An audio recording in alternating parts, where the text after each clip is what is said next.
coordinator. It is the DLLS Cowboys podcast emergency pod, which is powered by Prize Picks. Download the app today. Use the code DLLS. You get $50 in lineups after you play your first $5 lineup. And we're presented by Ownwell. Stop overpaying and start saving with Ownwell at ownwell.com/Texas. Okay, take care of the property taxes. I'm Jeff. That's Ali. That's Clarence Hill, the two greatest beat writers in the history of the Cowboys, and me, a man with a microphone. It's good to see everybody. But when big news happens at DLLS, we will always have you covered with the emergency pod. Make sure that you're subscribed to the DLLS Sports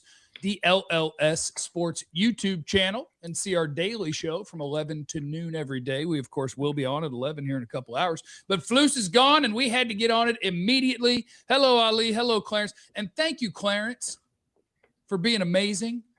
Clarence told us yesterday, he was like, all that 10 to 12 day talk, that has nothing to do with Flus. Watch and wait. So congratulations, Clarence Hill. Robbie, I just want you to remember that because y'all keep bringing up a guard. I just want to let you know that, I hit, but seriously, but seriously, I mean, come on, we knew it was, I mean, that made no sense. And sometimes Shotty just I was telling Kay, he just talks. Okay. He just answers questions. And he thought, well, get to the coaches on Thursday. And then it'll be 10 to 2. He's just answering questions to be nice as a nice guy. But that was never realistic with, the urgency of the situation. You're in competition for other guys. This thing happens fast. And there's no way you're waiting. It's one thing how Jerry did it last year with the head coach. That's two totally different situations with the assistant coach thing, with so much competition, so many job openings. You can't wait that long. It just made no sense. Now, Ali, what's the proper reaction to this? And you guys tell me in the chat, how is your reaction today? Are you throwing a party? This is a man losing his job, so we have to do with all due respect, but you can respond to the news in whatever way you choose.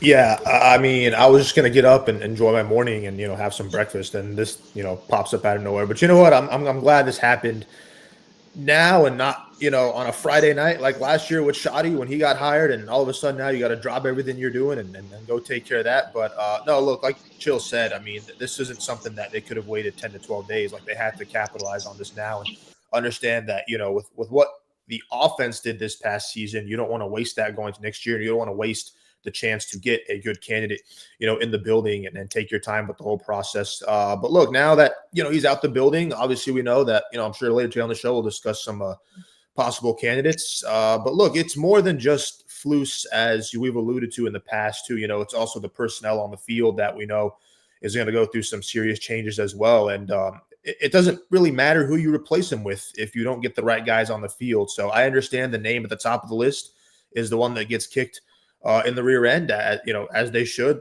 calling the shots, making the decisions. But you know what? I say job well done that they're not going through the way they did things in the past, as Chill said, and kind of waiting through the process like they've done with head coaches. This had to happen now, and now you got to get the right guy in the building if you want to continue to capitalize on what you have with Dak Prescott, with CeeDee Lamb, with the guys that are in win now mode. Former Cowboy receiver Jesse Holley's in the building as well. Jesse, is this the right move? If I remember right, Jesse, you are Team Flus, and you have said that this is not his fault. He was out on Flus last night on Twitter. Thought he was safe.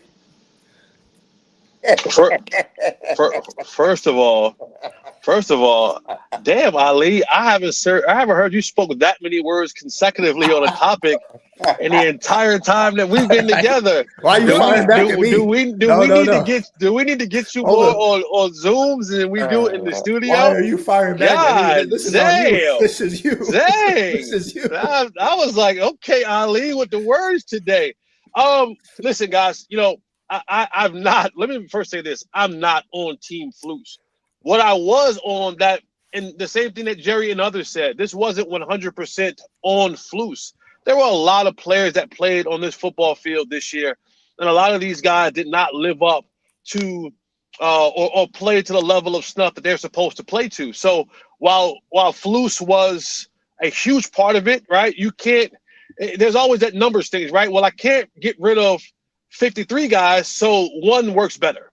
And that's, that's the price that Flus has to pay. Now, is he absolved of any stubbornness that he showed all this year long? No. I mean, he was on record saying from his mouth verbally that I would not change anything. That's crazy. That's a little bit stubborn. And that's the lay of the land sometimes when it comes to NFL. A lot of coaches, when you get to a level of success, when you go from being an assistant, a linebackers coach, and then you move up in the world, and then you're a head coach, you truly believe in your heart of hearts that what your scheme is or plan is or the way that you go about business works.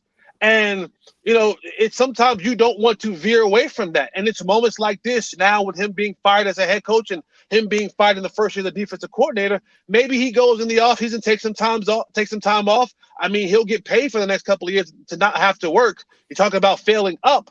And he'll look at himself, look at the man in the mirror, and revamp his thought process and scheme and the way that he goes about business. But there was a lot of blame that falls at the feet of Matt Eberflus for the failures of the defense this year. But again, I am still very, very, very, there's the former player in me. There needs to be some culpability and some blame placed on the other 11 to 22 guys that played on defense this year that you did not play up to your standard. I mean, Quentin Williams, the guy who came in mid-season last year, he said it yesterday.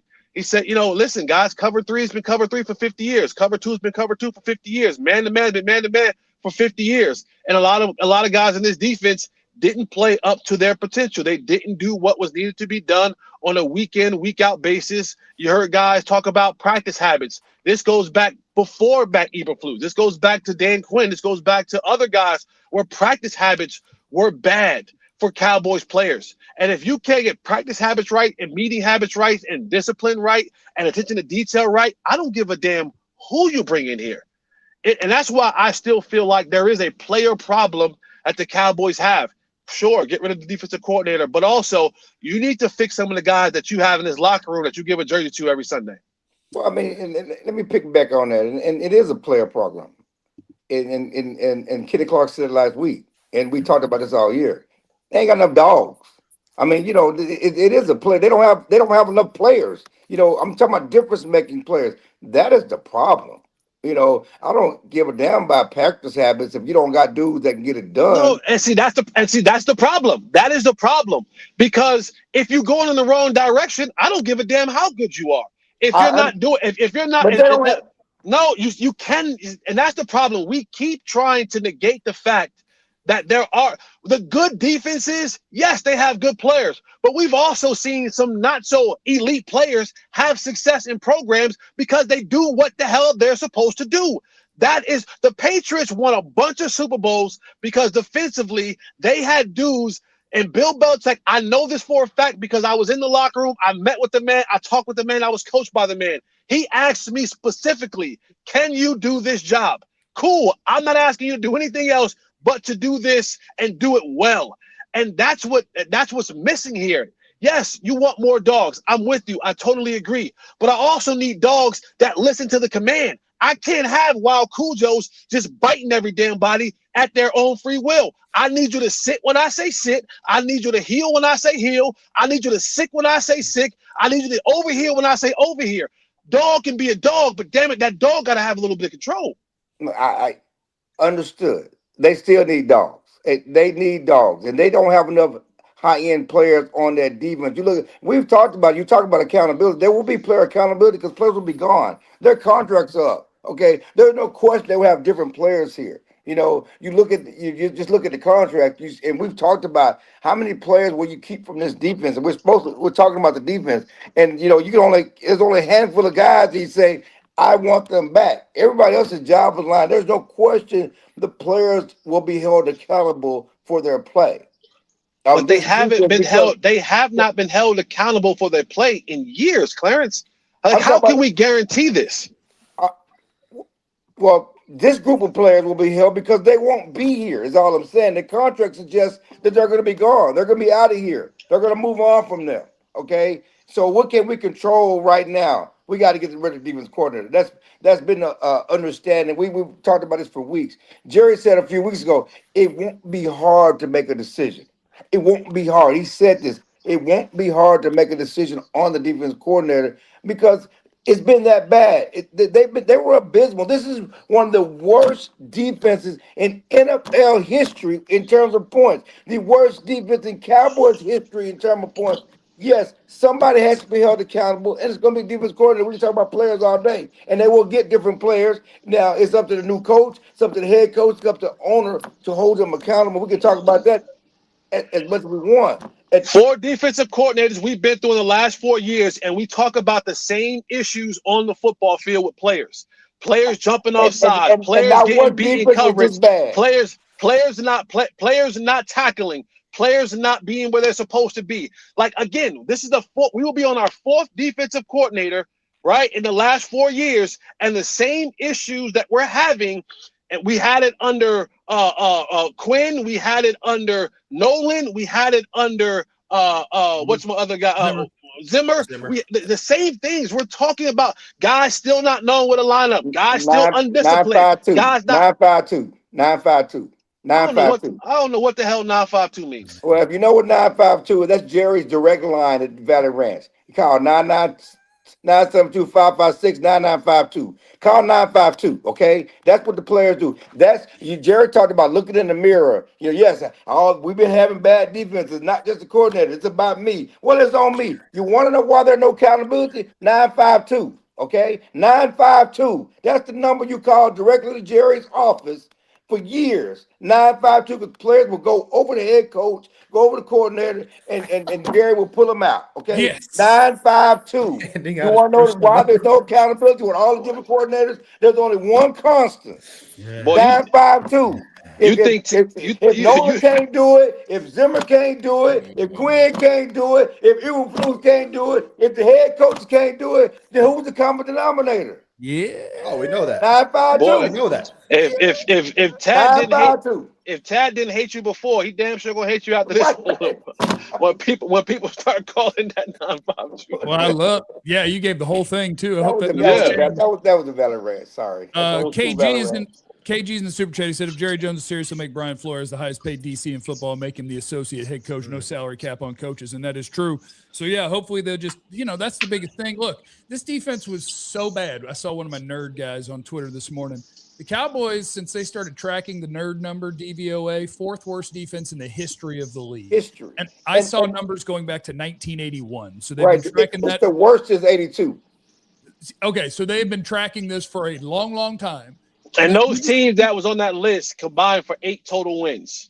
Yeah, you cannot be that bad. You cannot convince me that your players are 8 times dumber than everyone else's in the history of football. Something is lost in the teaching to the players. And now we're going to try again with somebody different, and hopefully it's not a Jerry friend. Hopefully it's the best D coordinator you can find. Look, we got a whole hour coming up. We're Monday through Friday, 11 to 12. Make sure you're subscribed to the DLLS Sports YouTube account. You can catch us 11 to 12. We'll be up there here in about an hour and a half, and we will go long form on this bad boy. But again, Matt Eberflus is out as the Cowboys defensive coordinator. The names to watch, all the things are coming up on our show later this afternoon, or technically this morning. I guess afternoon is after noon. So we'll see you at 11. Thanks for stopping by. Remember, you have no idea what anybody's going through. Be cool to everybody. We love you. Be easy. Eliminate the contingencies. We all silly like the